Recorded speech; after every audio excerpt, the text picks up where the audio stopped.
Hello guys, this is your accounts lecture with Banayada Commerce Account. And today we'll discuss about trial balance and account. It's okay? हमें पता है कि trial balance कैसे बनता है। Last video के अंदर आपको बता दिया था कि जितने भी 3 टाइप फॉर्मेट के अकाउंट होते हैं, जितने भी अकाउंट हम बनाएंगे, चाहे परचेज अकाउंट, चाहे सेल्स अकाउंट, चाहे रिटर्न अकाउंट, चाहे डेटर्स अकाउंट, जितने भी अकाउंट बनाएंगे इस फॉर्म में, उन अकाउंट्स का जो क्लोजिंग बैलेंस आएगा, कुछ डेबिट साइड का आएगा, कुछ क्रेडिट साइड का आएगा, ठीक है। वो बैलेंस उठा करके हमने कहाँ रखना है, ट्रायल बैलेंस। ट्रायल बैलेंस बन जाएगा। नेम ऑफ द अकाउंट, यहाँ पर हम अकाउंट्स का नाम लिखेंगे कि डेटर्स है तो डेबिट साइड में, क्रेडिटर्स है तो क्रेडिट साइड में, कैपिटल है तो क्रेडिट साइड में, तो सब अकाउंट का कुछ ना कुछ बैलेंस आएगा, तो उस बैलेंस को हमने यहाँ पोस्ट करना है। नॉर्मल सी बात है। चलिए ठीक है, अब हम बात करते हैं कि ट्रायल बैलेंस के अंदर, ठीक है, कुछ और एडजस्टमेंट भी दी गई है जिससे ट्रायल बैलेंस को हमने सेट करना है, ठीक है। तो सबसे पहले हम एडजस्टमेंट किसकी करते हैं, सबसे पहले एडजस्टमेंट करते हैं क्लोजिंग स्टॉक की। देखिएगा, वैसे तो जनरली अगर हम बात करें कि closing stock, opening stock trial balance के अंदर हम लिखते हैं, बट क्लोजिंग स्टॉक को जनरली ट्रायल बैलेंस के अंदर नहीं लिखा जाता है। क्यों? क्योंकि ट्रायल बैलेंस के अंदर क्लोजिंग स्टॉक को इसलिए नहीं लिखते क्योंकि ट्रायल बैलेंस बनने के बाद जब हम बनाएंगे हमारा ट्रेडिंग अकाउंट, ट्रायल बैलेंस की हेल्प से तीनों अकाउंट बनेंगे हमारे, पहला ट्रेडिंग अकाउंट, फिर प्रॉफिट एंड लॉस और फिर बैलेंस शीट, ठीक है। जब हम ट्रेडिंग अकाउंट बनाएंगे तो हम उसको सीधा अकाउंट्स के अंदर ब्रोट इन कर देंगे, ठीक है। इसलिए क्लोजिंग स्टॉक को हम ट्रायल बैलेंस के अंदर that does not appear in the trial balance. क्यों? क्योंकि ट्रेडिंग अकाउंट बनाते टाइम हम उसको अकाउंट्स के अंदर डायरेक्टली ब्रोट इन कर लेते हैं, ठीक है। लेकिन फिर भी 3 केस ऐसे हैं, अगर वो तीनों केस अगर गिवन है तो हम क्लोजिंग स्टॉक को ट्रायल बैलेंस के अंदर लिखेंगे। समझ में आ रही बात? ठीक है। तो सबसे पहला केस कि ट्रायल बैलेंस को अगर हम परचेज के अगेंस्ट एडजस्ट कर देते हैं, क्लोजिंग स्टॉक को अगर हम परचेज के अगेंस्ट एडजस्ट कर देते हैं तो उस टाइम पर क्लोजिंग स्टॉक को हम ट्रायल बैलेंस के अंदर दिखाएंगे, और जब हम उसको परचेज के अगेंस्ट सेट करेंगे तो हम ये एंट्री करेंगे, closing stock account debit to purchase. क्यों? क्योंकि हमने इसको परचेज के अगेंस्ट सेट कर दिया था और इस वजह से अब क्लोजिंग स्टॉक को हमने ट्रायल बैलेंस के अंदर दिखाना ही पड़ेगा, ठीक है। क्वेश्चन के अंदर साफ साफ लिखा होगा, क्वेश्चन के अंदर लिखा होगा क्लोजिंग स्टॉक, ब्रैकेट में लिखा होगा एडजस्टेड, या फिर लिखा होगा नॉट एडजस्टेड, ठीक है। नॉट एडजस्टेड दैट मीन्स वो एडजस्ट अभी हमने किया ही नहीं है, हम उसको अकाउंट्स में लेकर ही नहीं आए हैं, तो उसका ट्रायल बैलेंस में आएगा ही नहीं, ठीक है। और अगर आ जाता है एडजस्टेड लिखा है तो इसका मतलब हमने परचेज के अगेंस्ट उसको एडजस्ट कर लिया है, अब हमने क्लोजिंग स्टॉक को ट्रायल बैलेंस के अंदर लिखना ही लिखना, जो कि स्टॉक है एक असेट्स के अंदर आता है, तो कौन सी साइड में, डेबिट साइड में। क्लियर हो गया?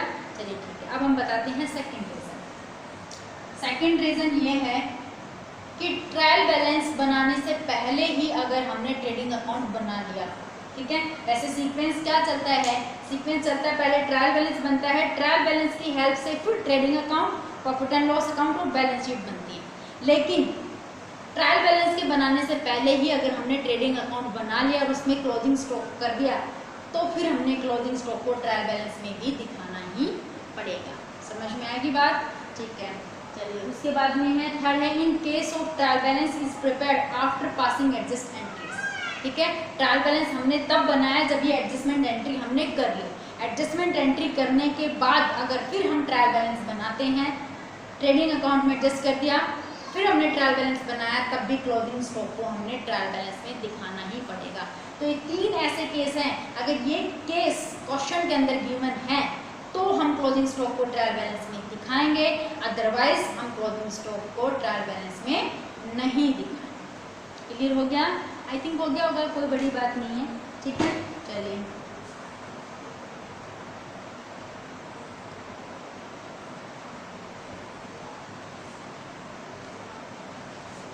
हाँ जी, से। तो क्वेश्चन नंबर 3 के अंदर, क्वेश्चन नंबर 4 के अंदर लिखा है साफ साफ कि स्टॉप ऑन 31 मार्च 2017 और ब्रैकेट में लिखा है नोट एडजस्टेड।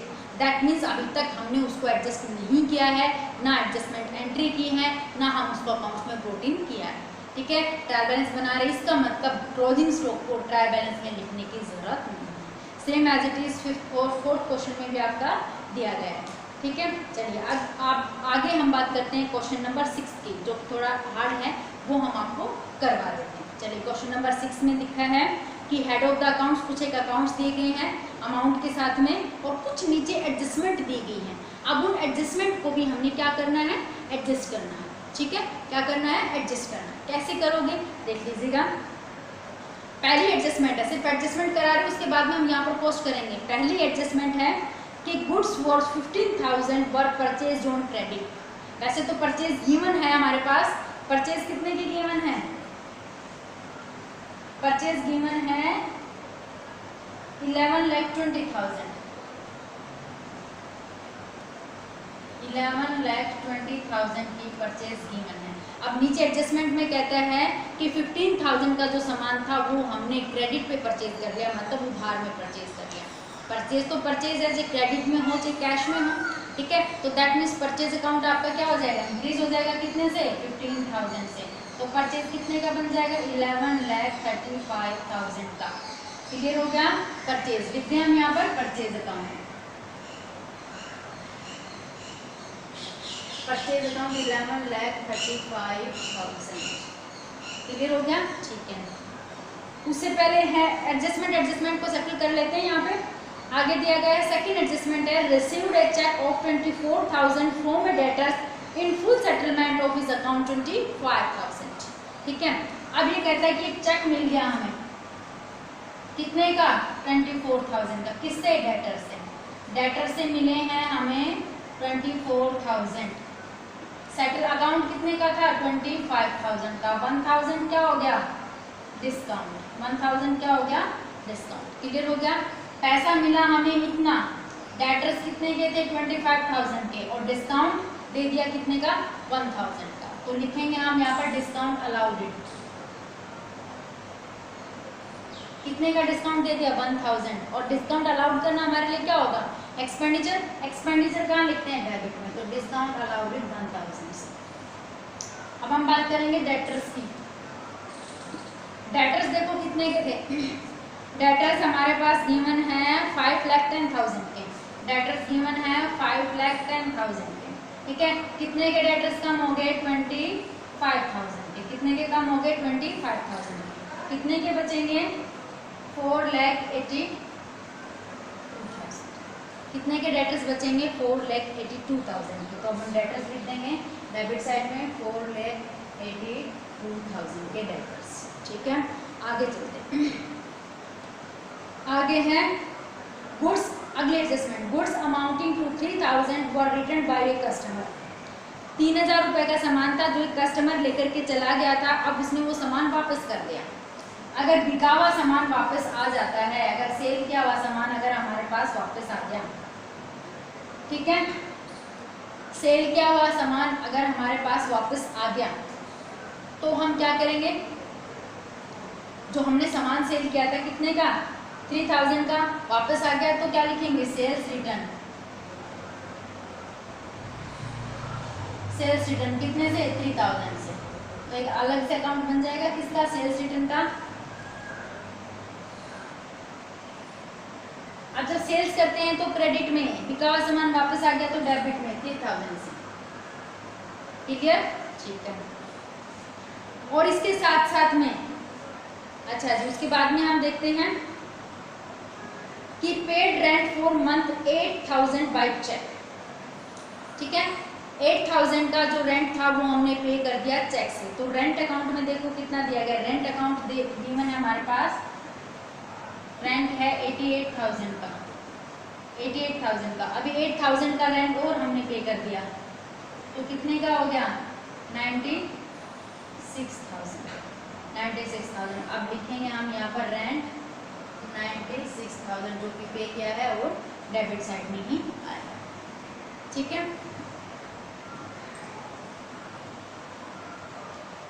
डेटर्स देखिए बच्चों, हमने डेटर्स दोबारा से हम सेट कर लेते हैं। डेटर्स हमारे पास कितने थे, फिर से देखते हैं। डेटर्स हमारे पास गिवन थे 5,10,000 के, ठीक है। डेटर्स हमारे पास गिवन थे 5,10,000 के, ठीक है।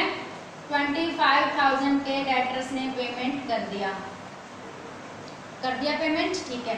उसके साथ साथ में जो 3,000 रुपये का सामान हमारे पास वापस आ गया, देखो सेल्स रिटर्न तो 3,000 रुपीज़ का हमारे पास वापस आया था। कितने का? 3,000 रुपीज़ का, ठीक है। जब उसने कस्टमर ने सामान ही वापस कर दिया तो हमारे डेटर्स भी कम होंगे। वो सामान उधारी में लेके गया था हमसे, ठीक है, और वो अब सामान वापस कर गया तो डेटर्स कम होंगे या नहीं होंगे? डेफिनेटली कम होंगे। तो 3,000 रुपीज़ के डेटर्स ये भी कम हो जाएंगे। दैट मीन्स 5,10,000 में से 28,000 माइनस करेंगे तो कितना आएगा हमारे पास डेटर्स का? 4,82,000 के डेटर्स बचेंगे। तो डेटर्स वाला फंडा समझ में आया। 482 का कैसे आ गया? बिका हुआ सामान भी वापस आया हमारे पास 3,000 का, ठीक है। और एक कस्टमर ने 25,000 रुपीज़ की पेमेंट कर दी। पेमेंट तो वैसे उसने 24 की है, जो कि 1,000 का हमने डिस्काउंट दिया। अकाउंट 25 से ही सेटल हो जाएगा। समझ में आई बात? ठीक है। तो ये था क्वेश्चन नंबर 6 आपका, सबसे हार्ड क्वेश्चन था इसके अंदर। बाकी 4th 5th में ऐसी कोई समस्या वाली बात ही नहीं है कि आप ना कर पाओ, इजीली हो जाएंगे, कोई बड़ी बात नहीं है, ठीक है स्टूडेंट्स। चलिए, तो आज के लिए इतना ही।